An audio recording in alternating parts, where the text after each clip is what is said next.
Can I get confirmation that you can hear me? Thank you. So welcome to our webinar this afternoon. We are very privileged to have with us Professor Bont from the Netherlands, who will be giving us a talk about RSV. RSV is very common to us, and we usually have bronchiolitis. There's a lot of questions that we usually ask in terms of vaccine eligibility and just things that are on the horizon. Professor Bont has done a lot of work in RSV. Part of it includes treatment with palivizumab, and also just studies in preterms and in terms of clinical as well. So it gives me great pleasure to open this webinar and hand over to Professor Somwe to take us through this very relevant topic. So Professor Bont, welcome, and Professor Somwe, over to you. Thank you, Chairperson. Thank you. And Professor Bont, you are most welcome to this meeting that you are going to, where you're going to enlighten us more on the RSV vaccine. Just quickly to remind ourselves, in a few decades ago, I used to think that RSV was a disease of the West. So I thought RSV is found more in the Western Hemisphere and Northern and Western Hemisphere. But I think studies have shown, and starting with our own, the Dean of the School of Medicine, Professor Mpabalwani, in 1996, they did a study at the UTH where they found prevalence of 4.1% that was using ELISA in the on throat swabs. And actually the prevalence increased among with acute respiratory infections from March to November to 16.3%. So that was quite a significant beginning in that as early as 1996. And then in 2021, there were two studies done in Malta, all due to the COVID pandemic, SARS COVID-19 pandemic, and it showed, one of them showed a facility-based surveillance in patients with influenza-like illness, an RSV prevalence of 11%.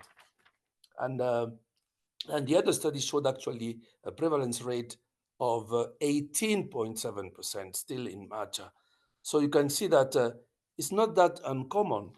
And to cap it all, the Z prime, for those who remember the Z prime, the post-mortem prevalence study done by Chris, Jill, and collaborators from 2017, 2020.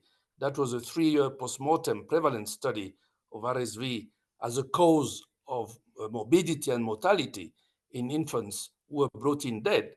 And they found a prevalence rate of 7% and attributed mortality of 2.8% of all these infants who were born of acute respiratory infection. So I just wanted to put us in the mood of what we are going to learn this afternoon, that RSV is actually with us. The PERCH study, for those who remember the PERCH study, pneumonia research for child health, showed actually that most of our severe pneumonia, 61%, were due to viruses. And among these viruses, RSV accounted for 31%. So I think now the time is gone where we thought RSV is not with us. Many people, and I can see Jill there. Chris, you're welcome. And they've done so much work on RSV that, so much work that Professor Bont's talk is timely. It comes at a very opportune time. I'm not going to introduce Professor Bont again because he's done so much work that it will be unfair to summarize his work in a few seconds.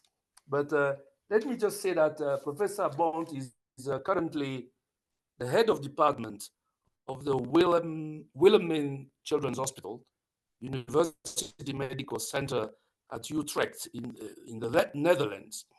He's an infectious disease specialist as well as an immunologist, and is the initiator of the RSV Research Group, which studies the epidemiology and pathogenesis of RSV bronchiolitis.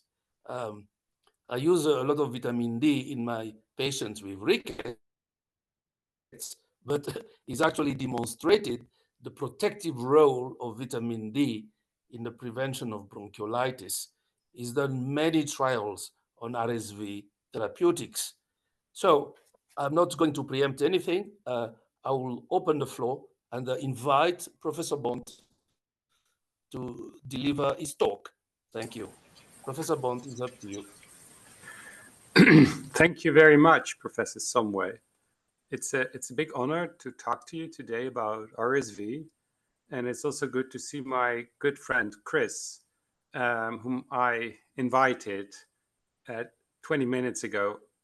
Or actually, so I'm so glad to hear that, because I was like, oh my God, I missed this meeting. It wasn't there, so thank you. Thank you. No, I just thought to invite you. So thank Thank you. Thank you for making time, Chris, at the other side of the ocean. I just want to mention that I bear very good memories of Zambia. My son was living in Lusaka for 6 months as an 18-year-old boy working in the HIV projects, and in one of the compounds. And I was able to visit him, and I'm very grateful how nice the Zambian people have treated my son. And for him, even last week, he told me what a marvelous experience this was. So it's really a privilege to be here today with you. And I prepared a 20-minute talk to discuss the RSV vaccine development. And I'm hoping that we can have some discussion afterwards. I'm going to share my screen. And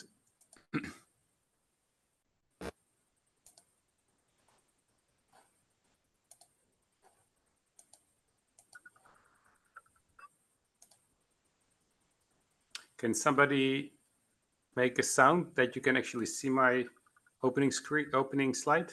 Yeah, it's there. We're good. Perfect, perfect. So RSV vaccine development, are we ready? I have a disclosure. I work with a number of companies that are interested in developing RSV vaccines. So, as you all know, and you just heard, RSV is a major cause of disease and mortality, with at least 120,000 deaths, virtually all of them occurring in low and middle income countries. And most of them, and we will discuss that later, occur in the first months of life. What you see here, and I'll come back to that, is an electron microscopy picture of an epithelial cell with a virion budding out of the epithelial cell. And the little spikes you can see, you have to wait 2 more minutes before you know what they are. So this is a study that we did with support of the Bill and Melinda Gates Foundation, where we investigating from RSV infection, and particularly the age distribution, with the idea that depending on the age distribution, maternal vaccination could be an important solution for RSV-related mortality. And what you can see here, regardless of whether children were born term or preterm, whether they had comorbidities, the majority of them were infected in the first 5-6 months of life, with a little bit older age group also in the children with comorbidities. These are the preliminary results. So this is unpublished data of the RSV Gold Intensive Care Unit study, again with support of the Bill and Melinda Gates Foundation, with a lot of countries around the world. We looked at RSV positivity at high dependency or intensive care units in Bolivia, Cameroon, Gambia, Ghana, Haiti, Mozambique, Nepal, Nigeria, Sudan, or Tanzania.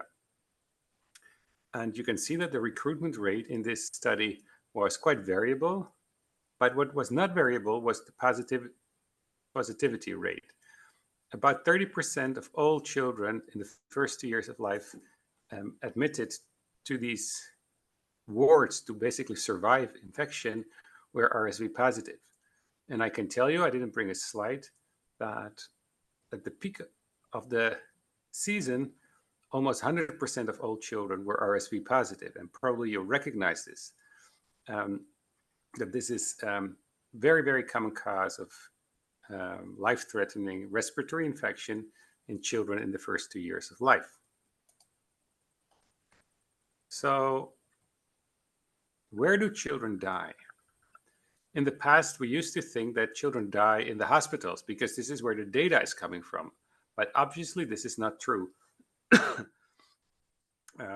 Again, with support of the foundation, several studies were done, including Z-prime that you just explained, Professor Somway. That was led by you and Chris. And what was observed was that the majority of children who were dying by RSV did so in the community. And percentage positivity was about 10% of all children who died in those postmortem studies. Sorry, it's a very inconvenient moment to start coughing. Anyway, so this is, I just picked one, the CHAMPS study, where they looked at RSV positivity and to what extent the RSV contributed to death. And what you can see here is that this is age dependent. Very early on in neonatal age, often when RSV was found, it was considered either an artifact or not related. But at later neonatal age or at infant age, when children died with RSV, it was assumed to be causal. So really, community RSV-related mortality is a major cause of infant death. So if we bring all the data together, and this is what you, Lee, did together with Harish Nair from Edinburgh, you can see that the numbers from low-income countries, lower middle-income countries, and upper middle-income countries, they boil down to children who reach the hospital and those who do not reach the hospital, and then assuming these mortality case fatality rates, you can see that this is the number of deaths in the low-income countries, in the lower middle-income countries, in the upper middle-income countries. And what I hope you can see that in the low-income countries, the majority of children actually die outside the hospital. We're here together, not so much to discuss the burden, because I know that you're fully aware that RSV is a major cause of disease during infancy. But what I'd like to discuss with you is the option to actually save lives by vaccination. This is the fusion protein of the RSV-F of RSV. And what you see here is that the RSV-F protein has two variants, the pre-fusion and the post-fusion conformation. So it's the same protein, but it's folded differently.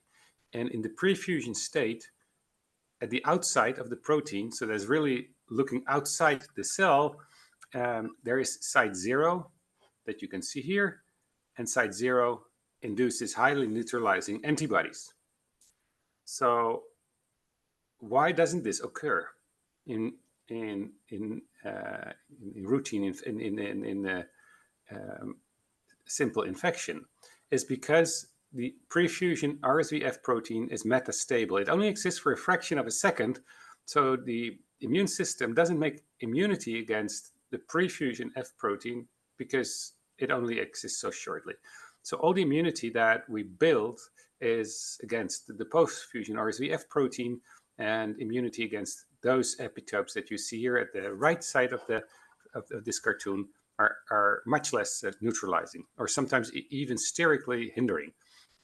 So this discovery of the pre-fusion F made it possible to start thinking about a vaccine, because if I was if my story was clear, then you realize that by stabilizing the prefusion F protein, you actually have a perfect RSV vaccine. You just inject an immunogenic neutralizing antibody inducing protein.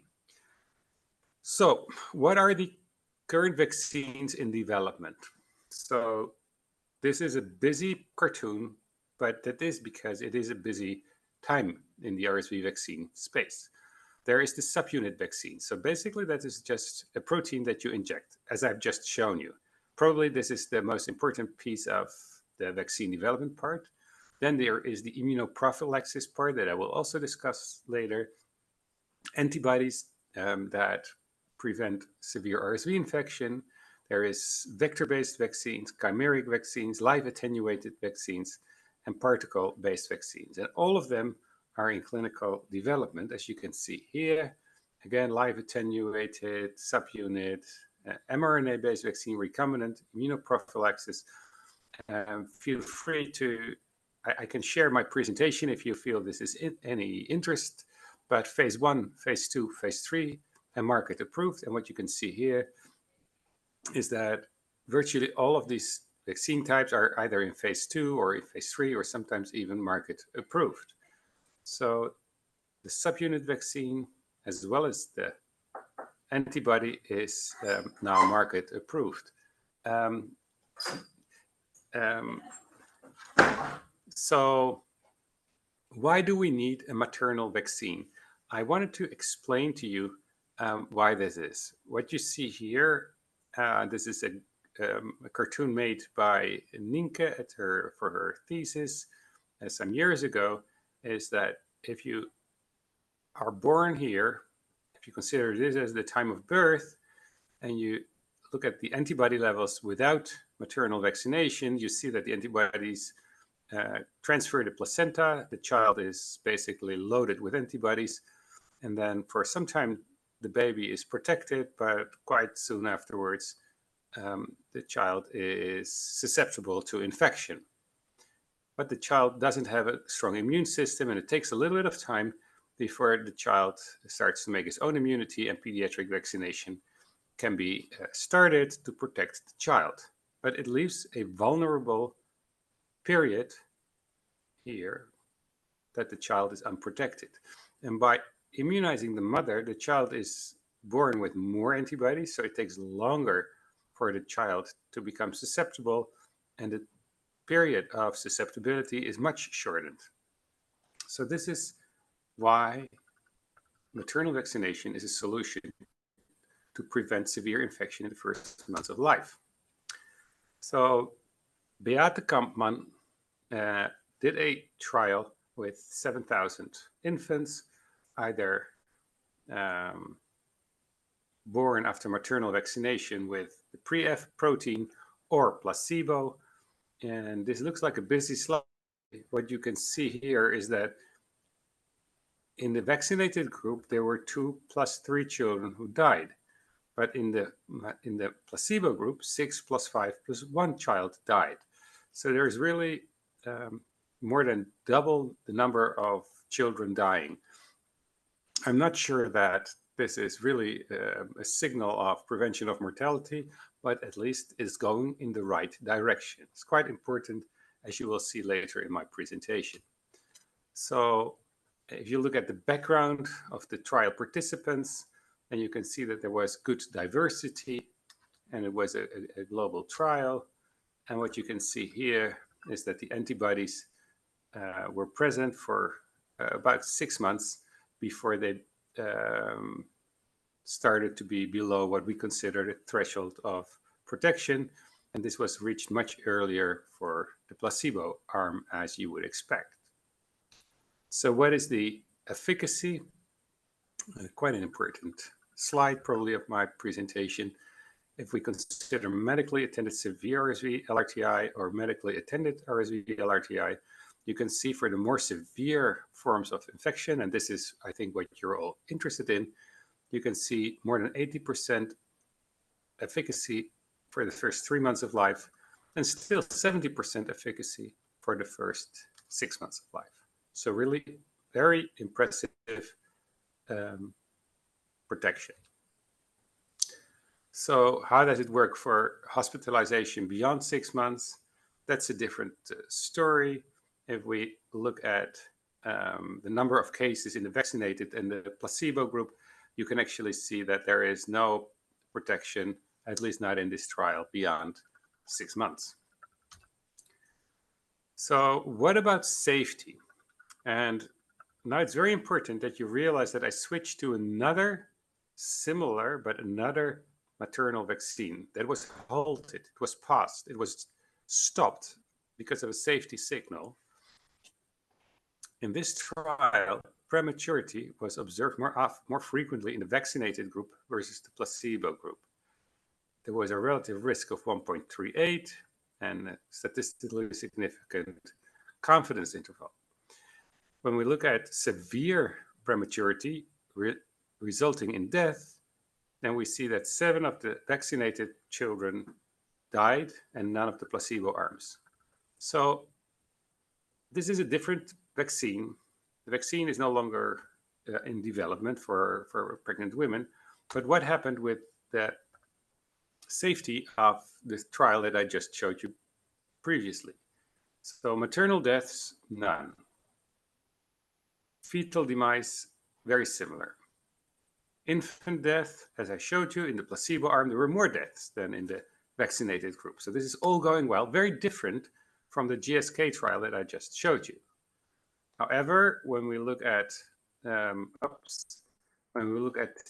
adverse events after birth, here premature delivery, we see a minimal signal of increased premature birth in the vaccinated group. It's not statistically significant, but I just wanted to point out to you that there is some difference that is now scrutinized and really investigated to see whether that has any meaning. But if we really consider mortality as an important outcome, then if any, the direction of the effect is in the right direction. So here again, you see other neonatal outcomes and all of it as well. Here again, you see the total number of preterms is a little bit higher in the vaccinated group than in the placebo arm. So I just wanted to share this recent other approach with the Vaccinia ankara virus containing 4 different genes of RSV, F, G, M2, and N. And you can see almost sterilizing immunity in a human challenge model. I'm just showing this to inform you that other mechanisms of vaccine development are actually under development. But how about the antibody, immunoprophylaxis? And this is a sort of a challenging story because this antibody, it's a biological product, has been licensed in Europe and in the United States. So it's really something that is on the market, just like the vaccine the maternal vaccine that I showed you. And it is a very interesting antibody because it has an extended half-life.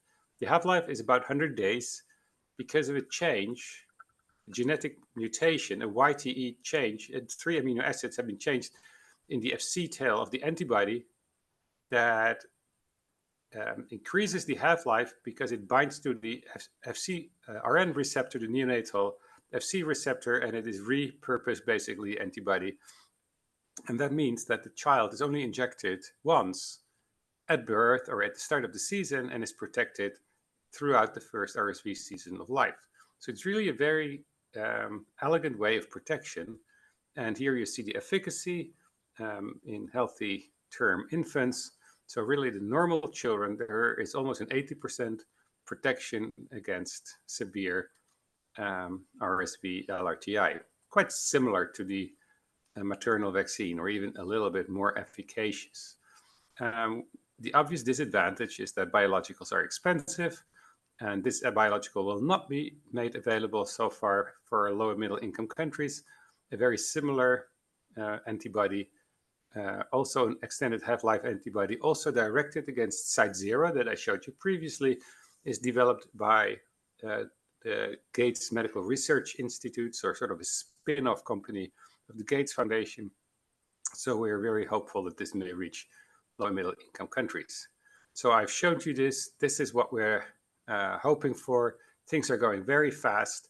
What I showed you is that there is RSV causes a severe burden in children in low and middle income countries, with almost 100% positivity in life-threatening respiratory infections during the peak of the season. Maternal vaccination is a very effective and safe approach, even though there is this issue of premature birth. There is infant immunization with extended half-life antibodies that is also very promising, but we do need to make a few steps before we can actually introduce these solutions for low and middle income countries. One is there is a need for a health economic assessment. So we're actually really doing that at the moment in several countries, in the Gavi eligible countries, measuring cost effectiveness and cost of illness in RSV, and we need to increase awareness. Not you, I'm fully aware that you know RSV, but in many of the countries that we talk to, RSV is not yet on the radar. With that, I would like to thank you for your attention, and I'm ready to take questions.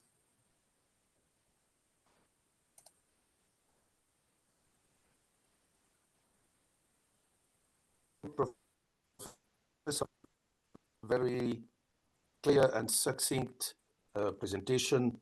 I think we've all seen that a lot of efforts have been made towards producing the maternal vaccine. And by the way, this is the same vaccine that is given to people aged above 60 years. We've learned the issues regarding safety of the vaccine, especially issues like prematurity, neonatal deaths, low birth weight, very low birth weight, and so on. So that's an issue to address, that maybe the newer vaccines have a much better safety profile than, for instance, the GSK vaccine. So the other thing, I think if I got it right, there's efficacy up to about 6 months, and beyond 6 months there isn't much efficacy. I hope I'm right in stating that. The modified vaccine, the Ankara vaccine, is much better, probably a bit better. The monoclonal antibody, the latest one that has been discussed, is the one which has got a longer half-life. That is only given once in early infant, in the neonate, in early neonatal period, or early at the beginning of the season. I think people should remember that the Western Hemisphere, the Northern and Western Hemisphere, faced a big challenge with a triple pandemic when they had to face the seasonal flu, the SARS-CoV-19, and RSV. And I think people like in the US can bear witness to that. It was a very difficult time. And finally, the main issue really is health economics. Yeah, especially regarding the monoclonal antibody, because it's biologic agents are quite expensive for that. So I think with that, I will open the floor, and if you have any questions for Professor Bont, you are most welcome. We have another expert with us, Chris, who will probably chip in as well.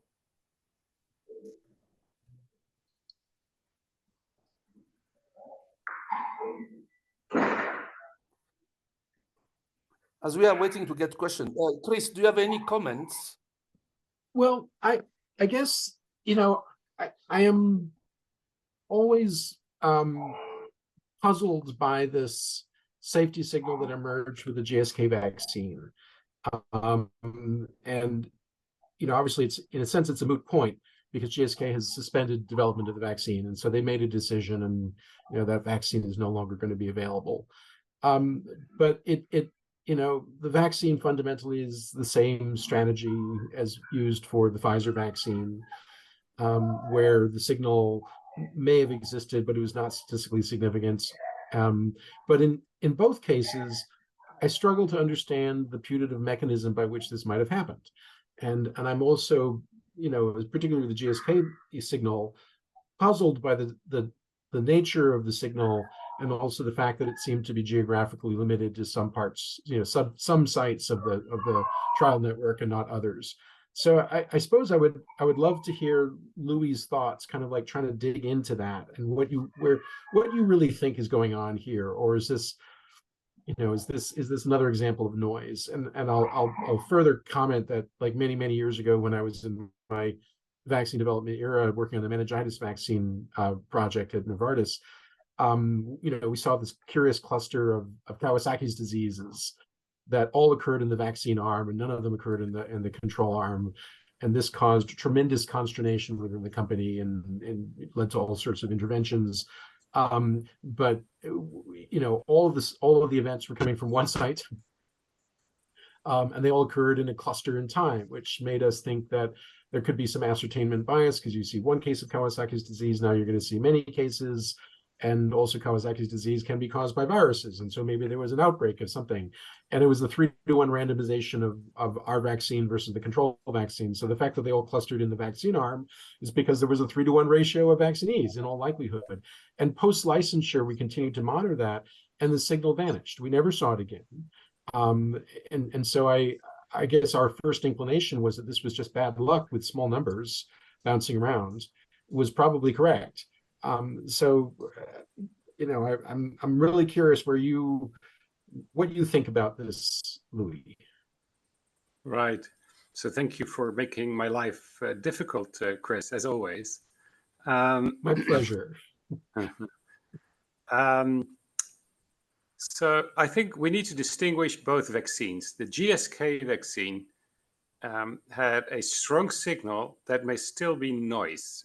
It could be a chance finding, but 7 to 0 prematurity related mortality is very difficult and probably a little bit more severe than Kawasaki's disease. It's really the worst that you can imagine for a disease that is often in our parts of the world not lethal. So that made it very difficult for GSK to continue. They saw most of their mortality during the COVID peak. So there may have been some interaction with COVID, and the underlying mechanism is obscure. We hypothesized, I was not part of the trial, but I was part of the evaluation committee. We hypothesized maybe vaccination decreases the threshold for premature birth in case of high risk. But the same vaccine was used in a high risk population, so high risk for premature birth, in a separate study, and they didn't see the premature birth at all in that study. No increased risk of premature birth. So altogether, I think the GSK finding may still have been chance finding, but very difficult to ignore. If we look at the vaccine that is licensed and that is used in the US and in Europe, then the effect on prematurity is really very, very small, really very small. And nobody would ever have thought anything about it if the GSK trial would not have been there. So I think we need to be very careful before over-interpreting that. And the mortality in the GSK trial was increased in the vaccine group, but in the licensed vaccine, the mortality is increased in the placebo group. So if we consider mortality as a relevant endpoint, we're really in a good position to move forward with the vaccine. But as you may understand, there is some reluctance to just accept this premature birth. And this includes SAGE and WHO, that this is part of their discussion. And also the Gates Foundation is really trying to understand what happened. But my current position is that this vaccine should be used because it's able to save lives.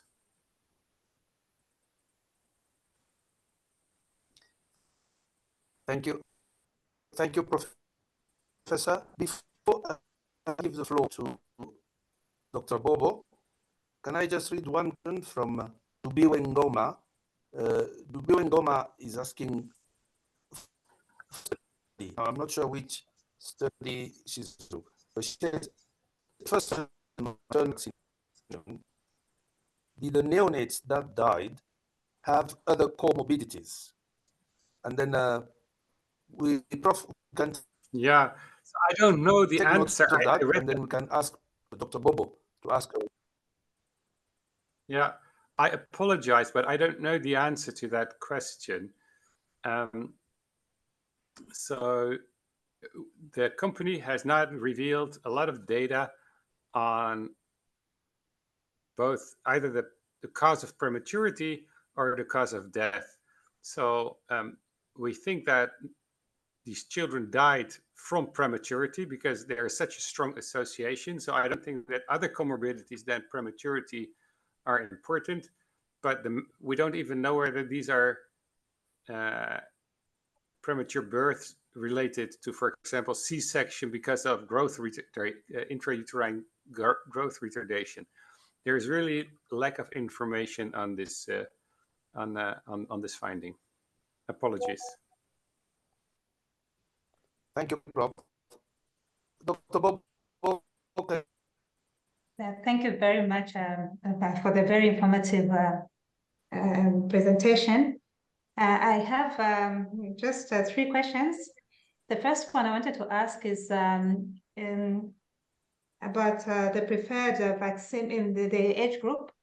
If we were to introduce it in a country like Zambia, what would you recommend? Is it the maternal vaccine or the infant vaccine? That's the first question. And regarding maternal vaccination, are all women eligible, or there's a specific category of women who are actually eligible? And the last question is about the ideal age. And I asked this, having listened to very clear presentation where you mentioned, the different age groups and things like that. But in a country like Zambia, if it was introduced, would want to standardize. So which age, if it was given to infants, at which age would you suggest that we give it? Thank you. So the first 2 questions were clear. And the last question, I hope I will answer it correctly. Please repeat your question by the chat, because sound was imperfect. So my advice, my preference is maternal vaccine because of price. I don't think that the antibody on a short term will become affordable, and the maternal vaccine will be. So I would vaccinate all pregnant women during the 2nd trimester. So somewhere around 24, 28 weeks. So everybody, regardless of expected delivery date. In the last question, I think you asked me what would be the timing of the antibody, and I would, but otherwise please ask by chat. The antibody I would give at birth when the child is born in the season, or at the start of the season in case the child is born before the season. Thank you, Prof. May I just chip in for a minute? When you read around the most mother around the 32 to 36 week of pregnancy. And now you're telling us to vaccinate much early, 24 to 28 weeks. Could you elaborate why that difference? So we think there is relevant antibody transfer in children who are born prematurely when vaccination is done at 24 to 28 weeks. So we think it is safe and it protects those children who need it most. So in Zambia, probably the rate of premature birth is around 10%. And these children have a very high risk of severe course of RSV infection. So if we start vaccinating late, we're not protecting those who need it most.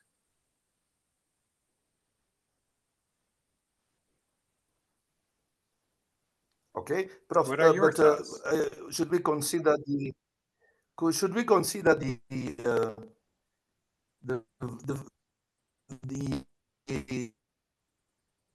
viability age, which in Zambia is 28 weeks?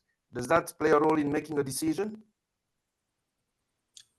I'm not sure. I can tell you that in the United States, the maternal vaccine is not used until 32 weeks because there is some concern about premature birth. But in Europe, we decided to allow maternal vaccination from 24 weeks onwards. I think it also has to do with practical access to pregnant women. I think you need to vaccinate them when you can. I think it is safe, and I think it really depends on the practicalities of your obstetric care. So I would stay away from very academic questions from people like myself, but really think what is feasible? How can we get the vaccine in the pregnant women?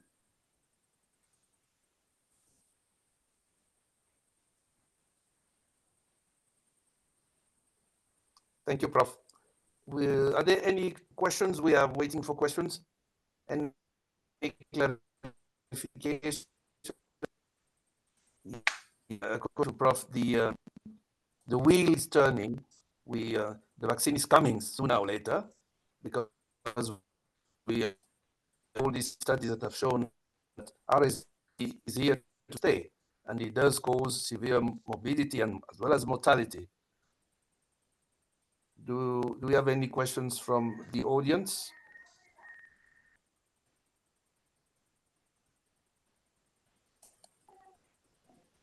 Thank you. Thank you. May I turn to Dr. Bobo, who is a specialist in child health? Dr. Bobo? Yeah. Thank you Dr. very Bobo. much. Thank you, Dr. Some. Oh. I actually wanted... Yes, Dr. Some. Dr. Some. Yes. Yes, please. Sorry, I think you were asking me a question. Yes, I was you have with first your questions, or do you have any comment to make? Oh, okay. I think the first is a comment that I'll make. We've had some discussions with Gavi, and they have indicated what our professor just said about the possibility, like they're trying to look at the feasibility of introducing the vaccine to countries such as ours. And it is good that we've had this discussion because we should be able to start preparing, quite soon for that. But other than that, I had asked that if we were to give it to infants in Zambia, at which stage, is there a specific age when we should be thinking of giving it from our professor's experience? I say that because it would be very difficult to give it at different times, even if children have different risk factors. I hope that is very clear. Thank you. Yeah, so I think timing of vaccination is really whatever you can do. Usually seasonality is quite clear for clinicians. I know in Zambia, in most places, there is clarity on RSV seasonality. And I think using that information, I think just immunize as many as possible. I hope I understood your question correctly, because the sound is not perfect. I apologize. Louis. Thank you, Professor. Louis, we are, always in vaccinology. I feel like we're pulled in two directions. One is how do we optimally protect an individual patient given their particular circumstances and their particular risk factors. And then the other is like, how do we, create a sort of an average solution that we would deliver to a population that favors simplicity and logistical, feasibility. And I feel like, some of the questions, the debate here is really a recapitulation of that question. Like, what do we do in individual situations as opposed to, should we be really prioritizing thinking about this as a population level strategy and perhaps be less concerned about the details? Any thoughts on that? Yeah. So the vast majority of children with severe RSV infection or life-threatening RSV infection were previously healthy term children. So if you focus on the high-risk population, you're not making an impact that you want. So RSV really deserves a population-based approach. Yeah. Thank you shoot making for the middle point. And don't worry about the exceptions quite as much. Yes. Thank you for making that clear. Thanks. Thank you, Chris and Professor Bont. It seems there are no further questions, but we still have a few minutes, I suppose. Dr. Kozia, may I just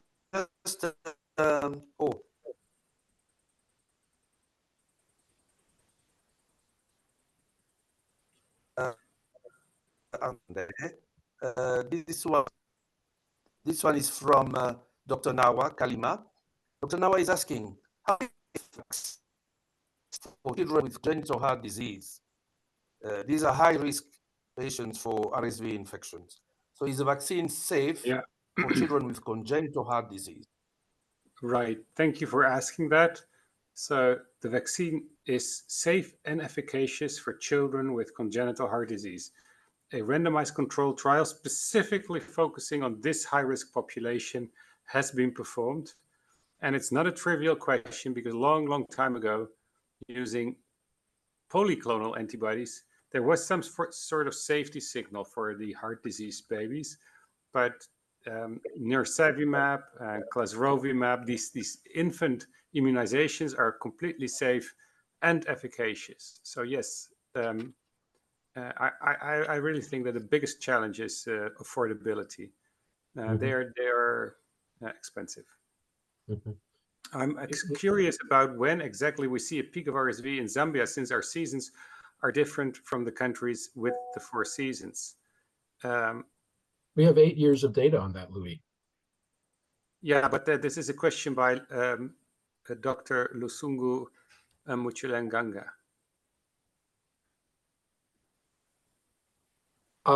So we, our research team had been looking at respiratory diseases going back to 2011 when Dr. Sumway and Don Thea worked together on Perch. And then we followed one with a whole series of other epidemiologic studies. We then knitted all those studies together into sort of an 8-year time series. And what we found is that in almost every year, with a couple exceptions that are maybe not surprising in hindsight, RSV season begins somewhere around January, February every year, peaks in the mid, April, May month, and sort of tends to die out by June or July each year. And the 2 big exceptions were that in 2020, because of COVID and the lockdowns, there was a delay in the onset of RSV season that year, as has been seen almost everywhere else. And that in previous years, there have been occasional, but generally very small clusters of RSV that fell outside of that January through July season. So there was a small cluster in October in 2012, for example, but mainly it's that first 6 months of each year peaking in around the April, May, June. That seems to be where it hits hardest. Coming after the rainy season, I think, is maybe not a coincidence too. Thank you. Thank you. Professor Bont, any last word? We are coming to the end of this session. Maybe if you have your last reflections.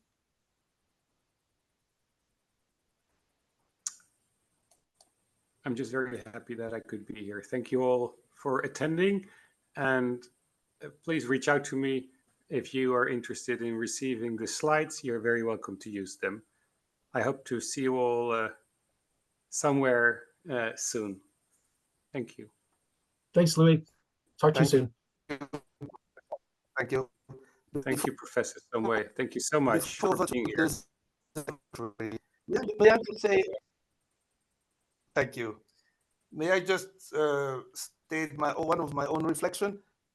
Remember, so Perch, they were looking at severe and very severe pneumonia, and 61% of these pneumonias were due to viruses. So how often do we mistake those for bacterial pneumonias? So we should always remember, in infancy, viral pneumonias are most common than the bacterial pneumonia. Thank you, everyone. Thank you, Professor Bont. At this point, I hand over to the ZPS Secretary to close the session. Thank you all for your attendance. Thank you very much, Professor Somwe, and thank you very much, Professor Louis Bont. I think from the ZPA, we would like to thank you for availing yourself and everyone who's joined. It's been a very educative meeting. So in terms of announcements, we'll continue the monthly webinars. So the next one will be in December, in the first week. And for this month, we have the AGM, which is coming forth together with the scientific conference. So please kindly mark your calendars. We have the 23rd and 24th of November, and the venue is the Quorum. Please watch out for the flyers that are going around where you're supposed to pay for registration. With that, we'll close the meeting. Thank you very much.